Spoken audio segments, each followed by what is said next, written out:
आपको बड़ी ही आसानी से जो है वो क्या हो जाएगी, मिल जाएगी। अब करते हैं चर्चा कक्षा 8 जो है उसका क्या सिलेबस है, यानी कक्षा 8 में कौन कौन से चैप्टर हैं जो हमारे लिए महत्वपूर्ण होंगे, किन किन चैप्टरों पर हमें ज्यादा ध्यान देना है और कहां कहां वो हमारे जो है काम आ सकते हैं, इन सभी बिंदुओं पर अपन जो है अभी चर्चा करने वाले हैं। तो आ जाइए करते हैं फिर शुरुआत।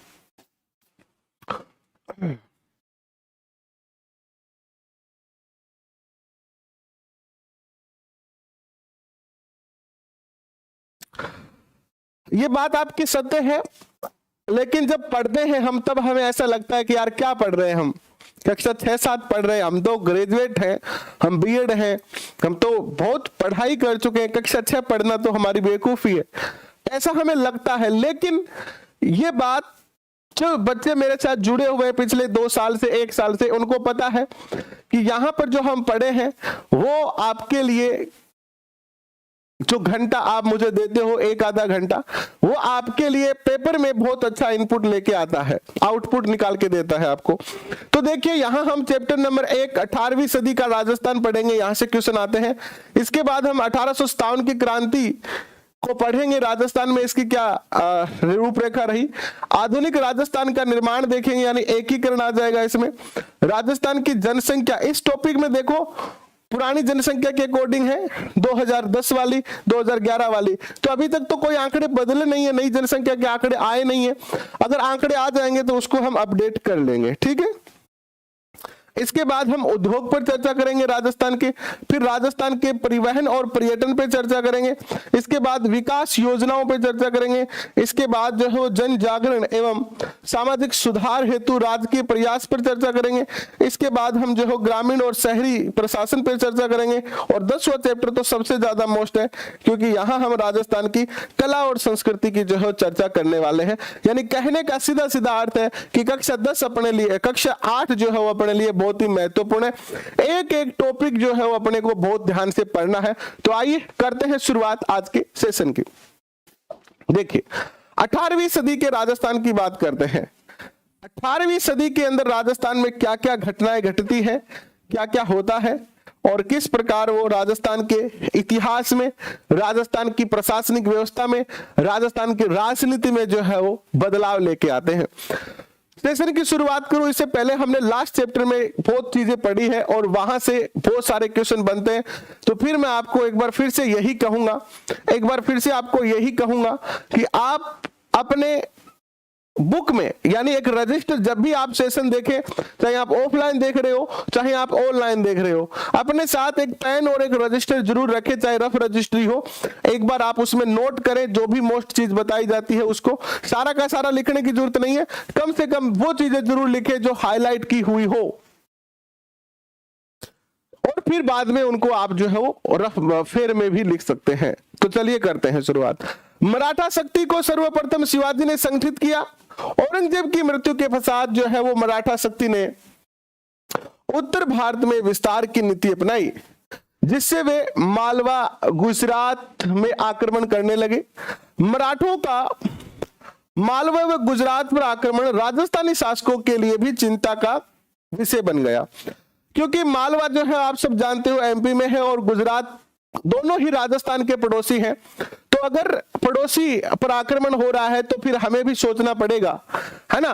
तो राजस्थान के लिए भी चिंता का सबक बना। राजस्थान में पहला मोस्ट क्वेश्चन आपके स्क्रीन पर आ रहा है, पहला मोस्ट क्वेश्चन आपके स्क्रीन पर आ रहा है कि राजस्थान में सर्वप्रथम मराठों ने कहां आक्रमण किया या प्रवेश किया। तो 1711 में राजस्थान में सर्वप्रथम मराठा जो है वो मेवाड़ पर आक्रमण करते हैं। इसके बाद 1720 में पेशवा बाजीराव ने मराठा ध्वज अटक से लेकर और कटक तक फहराने का लक्ष्य निर्धारित किया, अतः उत्तरी भारत की ओर मराठा अग्रसर होने लगे। ठीक है, ये जो क्वेश्चन है इस पूरी स्लाइड में एक बेहतरीन क्वेश्चन बनता है कि सबसे पहले मराठों ने राजस्थान की किस रियासत पर जो है या किस रियासत में जो है प्रवेश किया या आक्रमण किया, तो मेवाड़ पर किया। ठीक है, अब देखिए आगे। 1726 में मराठों ने कोटा और बूंदी पर आक्रमण किए। इसके पश्चात इन्होंने 1728 में जो है वो डूंगरपुर बांसवाड़ा के शासकों से खिराज स्वीकार किया। खिराज क्या होता है? जैसे आपने मूवी देखी होगी शोले मूवी में एक किरदार था गब्बर सिंह, और गब्बर सिंह जो है वो रामगढ़ के गांव वाले जो थे, रामगढ़ गांव था, उस गांव का नाम रामगढ़ था मूवी के अंदर। तो जब भी वो गब्बर जो है वो सांभा और कालिया को भेजता था ना गांव में कि तुम जाओ गांव से जो अनाज और जो खाने पीने की वस्तुएं हैं, धन दौलत है, वो लेके आओ, तो क्या कहते थे वो कि तुम्हें गब्बर के आतंक से कोई बचा सकता है तो वो खुद गब्बर है। तुम्हें कोई गब्बर के आतंक से कोई बचा सकता है तो वो खुद गब्बर है। और इसके बदले में तुमसे वो क्या लेता है? मुट्ठी भर अनाज ही तो लेता है, कुछ थोड़े से पैसे ही तो लेता है। यही डायलॉग मराठों ने जो है राजस्थान के शासकों से बोल दिया कि भैया अगर तुम चाहते हो कि मराठा यहां पर आके लूटपाट ना करे तो आपको क्या करना पड़ेगा? आपको जो है वो क्या करना पड़ेगा? आपको हमें कुछ जो है वो धनराशि देनी पड़ेगी। तो मराठा जहां उनका अधिकार नहीं होता था, जहां उनका अधिकार नहीं, अटक से कटक किसे कहते हैं? अटक का अर्थ है कश्मीर और कटक का अर्थ है कन्याकुमारी। अटक से कटक का मीन क्या है? कश्मीर से लेकर कन्याकुमारी तक, कश्मीर से लेकर कन्याकुमारी तक।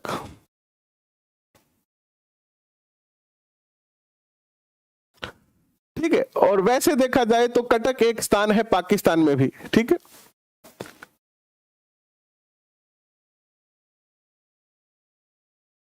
ठीक है।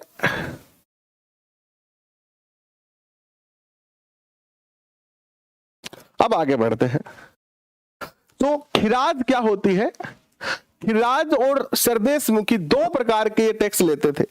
जहां पर इनका अधिकार हो जाता था वहां पर सरदेश मुखी लेते थे, और जहां पर इनका अधिकार नहीं होता था केवल ये जाते थे और लूटने का प्रयास करते थे। अगर कोई शासक चाहता था कि वो उनके यहाँ लूटपाट ना करे तो इन्हें खिराज देने पड़ते थे, यानी कुछ धनराशि देना पड़ता था, जिस धनराशि को इन्होंने खिराज के रूप में स्वीकार किया। जैसे हम टैक्स कहते हैं ना, वर्तमान में टैक्स कहते हैं, ठीक उसी प्रकार से।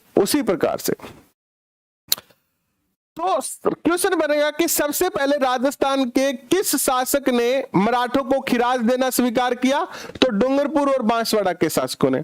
इसके बाद 22 अप्रैल 1734 में मराठों ने बूंदी के शासक बुद्ध सिंह को पुनः वहां का शासक बनाया। तो क्वेश्चन पूछा जाएगा कि मराठों का प्रथम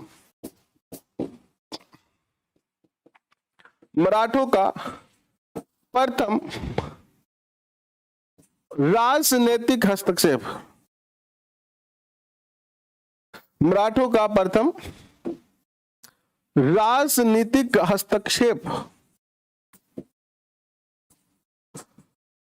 हस्तक्षेप किस रियासत में हुआ?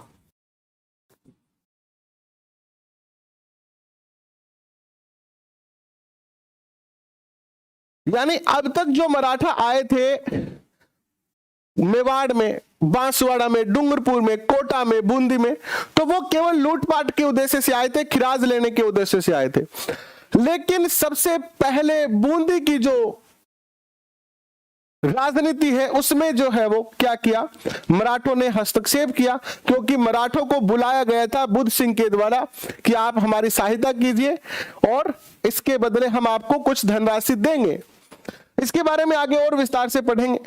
यहां मराठों का राजस्थान की राजनीति में प्रथम जो हस्तक्षेप माना जाता है, तो बूंदी वह पहली रियासत है जहां इन्होंने जो हस्तक्षेप किया। इससे यहां के शासक भयभीत होने लगे। इन्होंने मराठों के विरुद्ध जो है कोई ठोस नीति बनाने का निर्णय लिया। जब मराठों का राजस्थान में वर्चस्व बढ़ने लगा, जब मराठा राजस्थान के अंदर जो है वो ज्यादा मजबूत होने लगे और राजस्थान के शासकों और जनता को ज्यादा परेशान करने लगे। हर्षवर्धन जी कैसे हैं आप? तो राजस्थान के शासकों ने तय किया कि अब हमें मराठों के बारे में कुछ न कुछ सोचना पड़ेगा। मराठों के बारे में हमें कुछ न कुछ सोचना पड़ेगा। फिर क्या किया गया, तो फिर मराठों के बारे में सोचने के लिए एक सम्मेलन का आयोजन किया गया। राजस्थान के राजपूत राजाओं ने मराठों की बढ़ती शक्ति को रोकने के लिए 17 अप्रैल 1734 को हुडा भीलवाड़ा में एक सम्मेलन बुलाया, जिसकी अध्यक्षता मेवाड़ के महाराणा जगत सिंह द्वितीय ने की। और इसमें आमेर के सवाई जयसिंह, जोधपुर के अभय सिंह, नागौर के बख्श सिंह, कोटा के महारावल दुर्जनशाल आदि शासकों ने जो है क्या किया, भाग लिया। क्वेश्चन बार बार हमेशा पूछा जाता रहा है कि हुडा सम्मेलन किस लिए हुआ, तो मराठों से बचने के लिए हुडा सम्मेलन हुआ, मराठों पर कोई ठोस नीति बनाने के लिए हुडा सम्मेलन हुआ। हुडा सम्मेलन कहां हुआ, तो भीलवाड़ा के अंदर हुआ। तीसरा क्वेश्चन पूछा जाता है हुडा नामक स्थान कहां है, भीलवाड़ा में है। कब हुआ, तो 17 जुलाई 1734 को हुआ। इसकी अध्यक्षता किसने की थी, तो मेवाड़ के महाराणा जगत सिंह ने की थी। इसके बाद एक और क्वेश्चन बनता है जो पूछा जा सकता है कि हुडा सम्मेलन असफल क्यों हुआ। हुडा सम्मेलन के असफल में मुख्य योगदान किसका है। हुडा सम्मेलन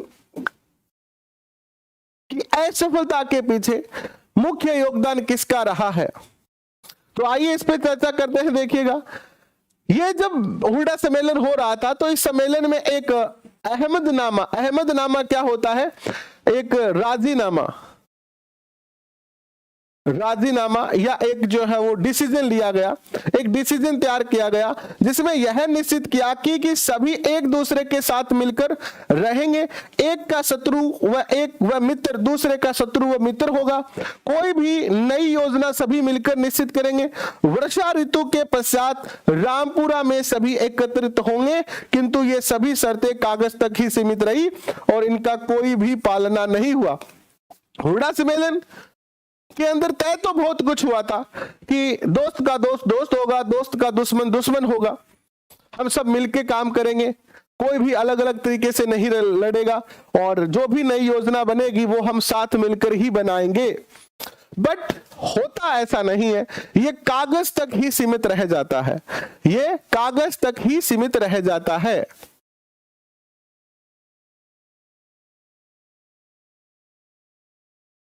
अब क्या होता है देखिए, अब राजपूत शासक जाति, भाषा, रीति रिवाज, परंपरा की दृष्टि से तो समान थे, फिर भी जो है वो इनमें एकता का अभाव था। और आपको पता, जहां एकता का अभाव होता है वहां कोई दूसरा फायदा उठाता है।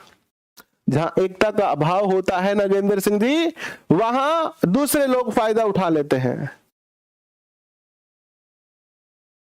है ना। उठाते हैं कि नहीं उठाते। तो क्या होता है, आमेर के सवाई जयसिंह की उदासीनता, आमेर के जो शासक थे सवाई जयसिंह, इनकी उदासीनता व निर्णय की अस्पष्टता, निर्णय लेने में अस्पष्टता से मराठों के विरुद्ध नीति को असफल बना, मराठों के विरुद्ध जो नीति थी उसको असफल बना दिया गया। तो इस हुडा सम्मेलन की असफलता के कारण किन्हें माना जाता है, आमेर के शासक सवाई जयसिंह को। इससे मराठों का राजस्थानी शासकों पर प्रभुत्व बढ़ता है। पेशवा बाजीराव ने राजस्थान नीति का जो है आंकलन करने के लिए अपनी मां को भेजा। अब हुडा सम्मेलन के बाद पेशवा ने सोचा कि यार मारवाड़ राजस्थान अर्किन की करनी सोचे, तो आप एक बार चेक करा, चेक करा। और चेक करने के लिए देबू बाबू क्या किया, इन्होंने देव बाबू जी इन्होंने क्या किया कि इस नीति का आंकलन करने के लिए अपनी मां राधाबाई को, बाजीराव, पेशवा बाजीराव ने क्या किया, अपनी मां राधाबाई को 1735 में राजस्थान में तीर्थ यात्रा पर भेजा। अपनी मां के सम्मान सहित सकुशल लौट आने पर पेशवा बाजीराव अगले ही वर्ष जो है वो राजस्थान के दौरे पर आए और यहां से जो है चौथ वसूल की। ठीक है, यानी चौथ भी वैसी ही है जैसे सरदेश की खिराज होती थी, वैसे ही चौथ भी है, वैसे ही चौथ भी है। एक राशि जो कि यहाँ के शासकों से ली जाती थी लूटपाट न करने की एवज में, लूटपाट न करने की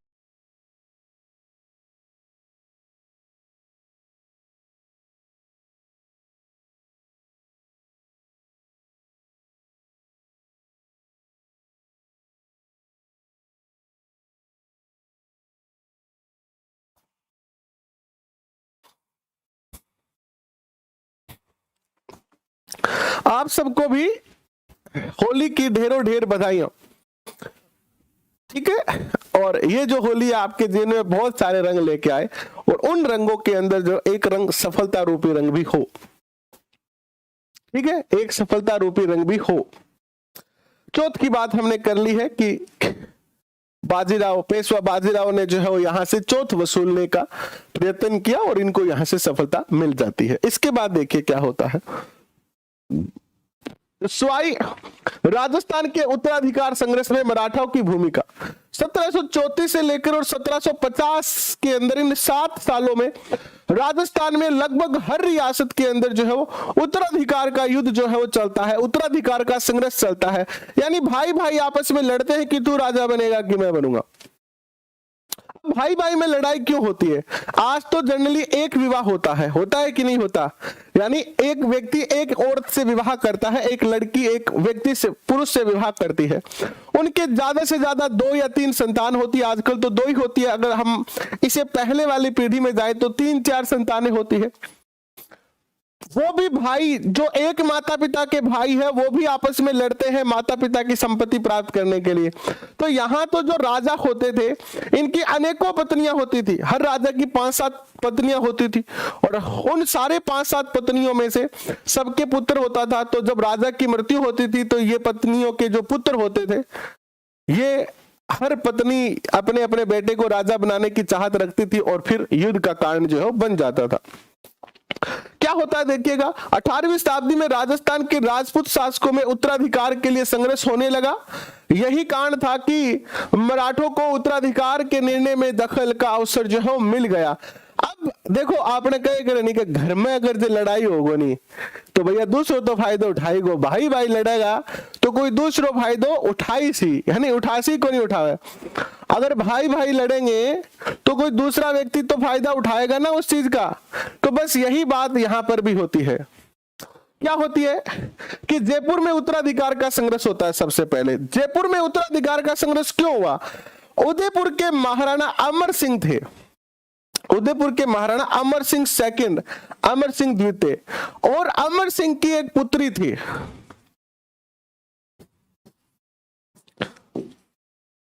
अमर सिंह द्वितीय की पुत्री थी उदयपुर की। उदयपुर के शासक थे अमर सिंह, इनकी पुत्री थी जिसका नाम था चंद्र कुंवरी। क्या नाम था? चंद्र कुंवर। अब इस चंद्र कुंवर से विवाह होता है किसका? जयपुर के शासक जय सिंह का। जयपुर के शासक जय सिंह का विवाह होता है 1708 में, और विवाह की शर्त यह रखी जाती है कि इस चंद्र कुंवरी और जय सिंह से जो पुत्र होगा, चंद्र कुंवरी और जय सिंह से जो पुत्र होगा वह क्या बनेगा? जयपुर का नेक्स्ट शासक बनेगा। अब ये पुराने जो राजा थे वो थोड़े से क्या अयाश टाइप के होते थे। यानी राजस्थान में ऐसी बहुत सारी लड़ाइयां हुई है जो विवाह के कारण हुई है। विवाह के कारण हुई है, या विवाह के बाद हुई है, या विवाह के चक्कर में हुई है। ऐसी बहुत सारी लड़ाइयां हुई है। तो होता क्या है कि अब ये जो जयसिंह था ये लालची था विवाह का। अब हालांकि इसके पहले से काफी ज्यादा विवाह हो चुके थे, ऐसा नहीं था ये कुंवारा था। ऐसा नहीं है कि आज भी बहुत सारे लोग ऐसे बेचारे कुंवारा व्यक्ति हो तो चलो ठीक है, उसके मन की बात को समझ सकते हैं कि विवाह करना उसकी मजबूरी है और उस विवाह को करने के लिए उसे कुछ कॉन्ट्रैक्ट करने पड़ सकते थे। लेकिन इनका तो पहले से विवाह हो चुका था, लेकिन फिर भी एक नए विवाह के लिए इन्होंने क्या किया? इस कॉन्ट्रैक्ट को तय कर लिया। क्या तय किया कि चंद्र कुंवरी बाई का विवाह स्वाई जयसिंह के साथ 1708 में इस शर्त पर हुआ कि मेवाड़ की राजकुमारी से उत्पन्न पुत्र ही जयपुर के सिंहासन पर बैठेगा। अब बात क्या हुई कि 1743 में, 1708 में विवाह हुआ और 1743 में इनकी तो हो जाती है मृत्यु, और इनका एक दूसरा पुत्र जिसका नाम क्या था? अब राजकुमारी चंद्र कुंवरी बाई से उत्पन्न जो पुत्र था उसका नाम था माधो सिंह, और इनका पहला पुत्र जो था उसका नाम था ईश्वरी सिंह। और ईश्वरी सिंह और माधो सिंह के मध्य इस बात को लेकर झगड़ा हो जाता है कि शासक कौन बनेगा। शासक कौन बनेगा। अब देखो माधो सिंह ने अपने मामा जगत सिंह को कहा कि जगत सिंह जी मामो जी थे क्यों नहीं मेरी माँ के ब्याह के टाइम में, है ना। ऐसे ही कहा होगा मारवाड़ी में बात करें तो कि थे क्यों नहीं मेरी माँ के ब्याह के टाइम में, कब मैं शासक बनूंगा, आज तो मैंने ईश्वरी सिंह बननी कौन दे। तो इधर ये जगत सिंह बोला बेटा कोई बात नहीं, माँ उस सेना लेगे मैं देख ले जागे ईश्वरी सिंह की कीर्ति के औकात है जो तन्ना राजा कौन बन दे एंगे बापू को जो वादो करोड़ो मार सागे, यानी तुम्हारे पिता का हमसे वादा किया हुआ था, तुम्हें बनाना पड़ेगा। तो इधर जो है वो माधो सिंह और ईश्वरी सिंह के मध्य क्या हो जाता है, युद्ध हो जाता है। माधो सिंह ने अपने मामा जगत सिंह द्वितीय के सहयोग से स्वाई जय सिंह के ज्येष्ठ पुत्र ईश्वर सिंह को चुनौती दे दी। मराठा सरदार महराव होलकर द्वारा भी माधो सिंह का पक्ष लिया गया। जो मराठा भी थे वो भी किसका पक्ष लेते हैं, माधो सिंह का पक्ष लेते हैं। ईश्वरी सिंह और माधो सिंह के मध्य राजमहल का युद्ध, याद रखना ये दोनों युद्ध महत्वपूर्ण है, राजमहल का और बगरू का युद्ध होता है। इसमें मराठा जो है वो ईश्वरी माधो सिंह की तरफ से लड़ते हैं और अपने सेनापति, अब ईश्वरी सिंह का एक सेनापति था हर गोविंद नाटानी, क्या नाम था, हर गोविंद नाटानी, इसको भी याद रखना। इसने क्या किया था, धोखा दे दिया किसको, ईश्वरी सिंह को, और ईश्वरी सिंह को धोखा देने से ईश्वरी सिंह हार जाते हैं और मराठों ने इनके ऊपर बहुत सारा टैक्स लगा दिया और इस टैक्स को ये चुका नहीं पाते हैं और टैक्स को नहीं चुका पाने के कारण इन्होंने ही एक जयपुर में इसरलाट नामक जो है वो एक मीनार बनाई थी, उस इसरलाट से कूदकर इन्होंने क्या कर ली थी, आत्महत्या कर ली थी, है ना। पवन जी कैसे हैं, आपको भी रंगों के त्योहार की हार्दिक शुभकामनाएं और बधाई। इन्होंने क्या किया, इसरलाट से कूदकर आत्महत्या कर ली। इधर दूसरी तरफ देखते हैं तो दूसरी जो रियासत थी वो थी जोधपुर। जोधपुर में भी इस समय उत्तराधिकार का संघर्ष चल रहा था। जयपुर की भांति जोधपुर में भी मराठों ने हस्तक्षेप किया। वहां के शासक थे राम सिंह और बख्त सिंह, इन दोनों के मध्य उत्तराधिकार का संघर्ष प्रारंभ हो गया। दोनों ही मराठा सहायता लेते हैं। पेशवा सिंधिया व होलकर के हस्तक्षेप बढ़ गए। अब एक ने तो सिंधिया से सहायता ले ली, दूसरे ने होलकर से सहायता ले ली और दोनों, मजे की बात देखो, दोनों का ही जो राजस्थान में वर्चस्व बढ़ता है ना। अब क्या होता है, अंततः राम सिंह को राज्य का आधा भाग मिल गया और मारवाड़ का विभाजन ही नहीं हुआ, यानी मारवाड़ का विभाजन हो जाता है और साथ में आर्थिक दशा भी इसकी खराब हो जाती है, व्यापार नष्ट हो जाते हैं, कृषि बर्बाद हो जाती है और मराठों की मांग दिन प्रतिदिन जो है बढ़ती जाती है। इनकी सहायता करने के लिए मराठा इनसे खूब पैसा लेते हैं। इसलिए हमेशा याद रखना, भाई भाई कभी मत लड़ना, यदि अगर आप भाई भाई लड़ोगे तो इसका फायदा कोई तीसरा उठा जाएगा। ये इस चीज से, इतिहास से हमें ये सीखने को मिलता है कि इतिहास में जब भी अपने लड़े हैं तो उसका हर्जाना पूरे परिवार को भुगतना पड़ा है और उसका फायदा तीसरे लोग उठा जाते हैं। तो कभी ना कभी भाई भाई मत लड़ना। तो मराठों की मांग दिन प्रतिदिन बढ़ती गई और वे कोई समझौता करने में असहमत हो जाते हैं। ठीक है,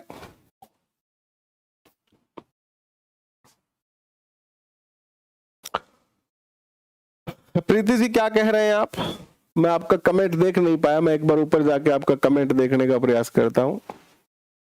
एक बार फिर से कमेंट कर देते तो आप और अच्छी बात हो जाती।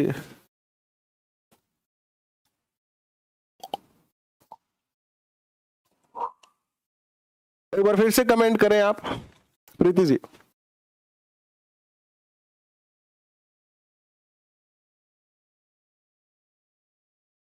क्योंकि ऊपर तो मुझे आपका कोई कमेंट ऐसा नहीं मिला जिसमें आपने कुछ पूछा हो।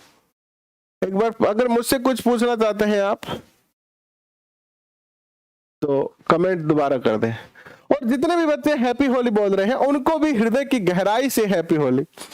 और मेरी जो है वो मन की इच्छा है कि इस बार ये होली हम जोश के साथ मना रहे ही हैं और अगली होली के अंदर जो है वो रंग डबल हो जाने चाहिए। यानी इस होली के अंदर तो हम तैयारी कर रहे हैं, बट अगली होली हम जो है वो सफलता रूपी रंग के साथ मनाना चाहेंगे। अगली होली जो है हमें वो सफलता रूपी रंग के साथ बनाना चाहेंगे,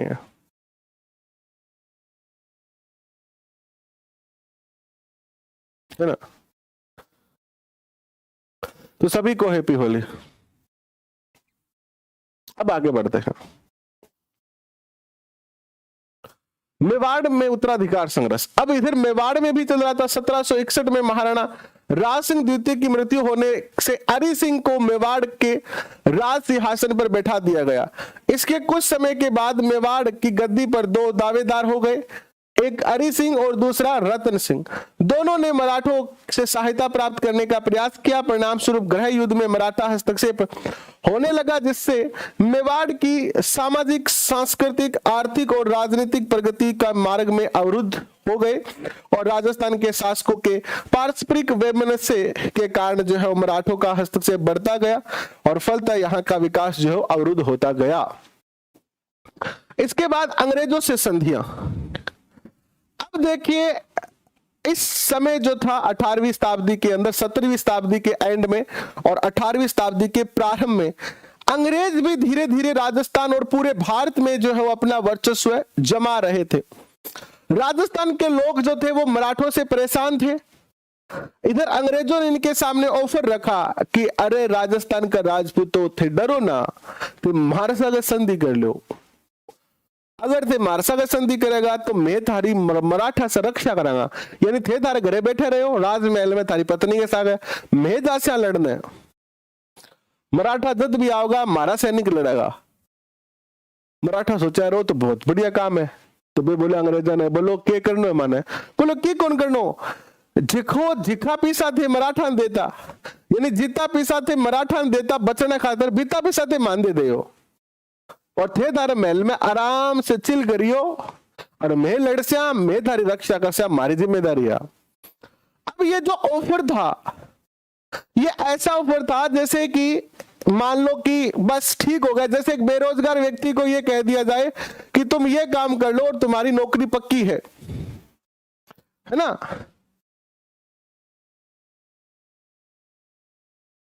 तो राजपूत के मराठों ने सोचा कि राजस्थान के राजपूतों ने सोचा कि यार ये तो बहुत अच्छा है, हम मराठों के साथ युद्ध करते रहते हैं, उनसे परेशान होते रहते हैं, इससे अच्छा तो हम अंग्रेजों से संधि कर लेते हैं। अंग्रेजों से क्या कर लेते हैं? संधि कर लेते हैं। और यही हुआ, मराठों से बचने के लिए इन्होंने जो है वो अंग्रेजों से संधि कर ली। मुगल साम्राज्य के पतन और मराठों द्वारा फैलाई गई अराजकता राजपूत शासकों, सामंतों तथा प्रजा में राजनीतिक, आर्थिक, सामाजिक अव्यवस्था उत्पन्न कर दी। ऐसी स्थिति में राजस्थान की तरफ अंग्रेजों का स्वाभाविक झुकाव हुआ। वे अपनी शक्ति के विस्तार तथा अन्य राजनीतिक, आर्थिक लाभ प्राप्त करने के लिए राजपूत शासकों से मैत्री करने के लिए उत्सुक हुए। 1817-18 में राजपूत शासकों से अंग्रेज सरकार ने संधियां करनी शुरू की।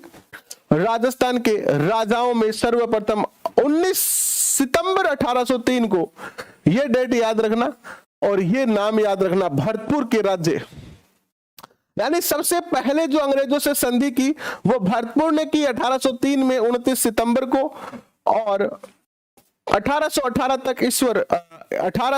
तक सिरोही को छोड़कर राजस्थान के सभी राज्यों ने जो है कंपनी से संरक्षण स्वीकार कर लिया, संधि कर ली। केवल मारवाड़ के विरोध के कारण सिरोही के तत्काल संधि नहीं हो सकी, लेकिन 1823 तक जो है वो सिरोही ने भी संधि पर हस्ताक्षर कर दिया और इस प्रकार अल्प समय में ही संपूर्ण राजस्थान पर जो है वो पूरे राजस्थान के जितने भी राजा थे,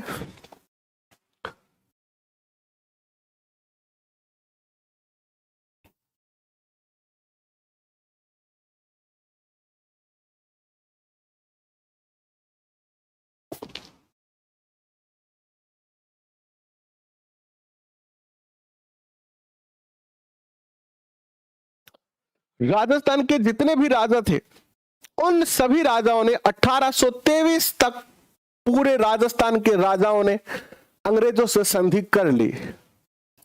एक बार तो ये संधि बहुत अच्छी लगी, राजाओं को ऐसा लगा कि बस ये तो ईश्वर ने हमारे पास सहायता भेजी है। इनको बहुत अच्छा लगा कि चलो यार अब तो समस्या मिट गई है। लेकिन धीरे धीरे जैसे जैसे समय निकला, जैसे जैसे समय आगे बढ़ा, अंग्रेज जो थे वो मराठों से भी ज्यादा भयंकर खतरनाक निकले।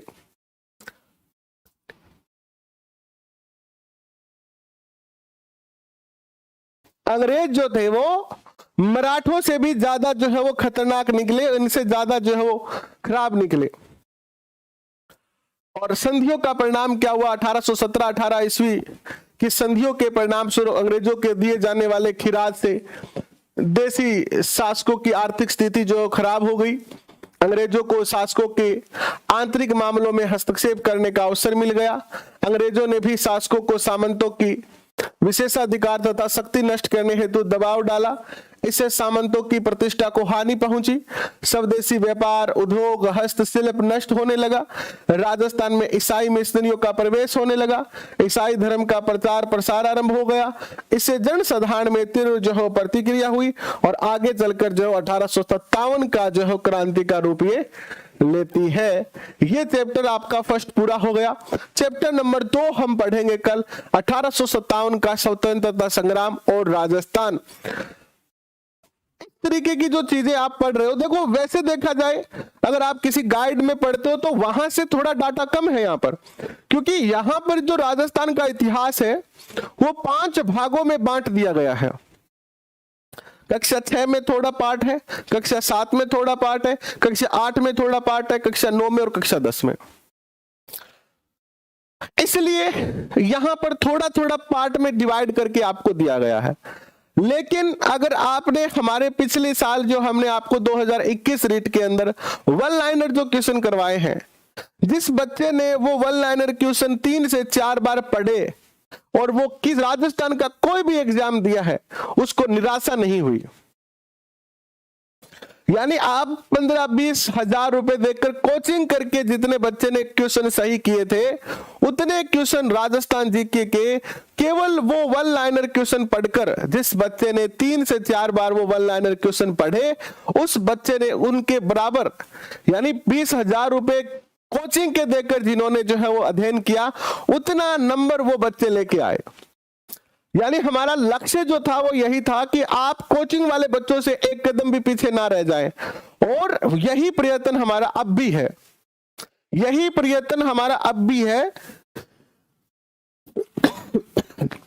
बहुत सारे सब्जेक्टों पर हम चर्चा नहीं करेंगे, हम यहां पर 2 ही सब्जेक्टों पर मुख्य तौर पर जो है वो पूरा फोकस रखेंगे। बाकी सब्जेक्ट में कुछ मोस्ट चीजें होगी तो अगर कुछ समय रहा तो हम आपको करवा देंगे, लेकिन हमारा मुख्य जो टारगेट है वो एसएसटी के अंदर राजस्थान हिस्ट्री, राजस्थान पॉलिटी और इंडियन पॉलिटी और इंडियन हिस्ट्री। हिस्ट्री का पार्ट हम पूरा कवर कराएंगे, चाहे इंडियन हिस्ट्री हो, चाहे राजस्थान हिस्ट्री हो, चाहे राजस्थान पॉलिटी हो, चाहे इंडियन पॉलिटी हो। प्लस मनोविज्ञान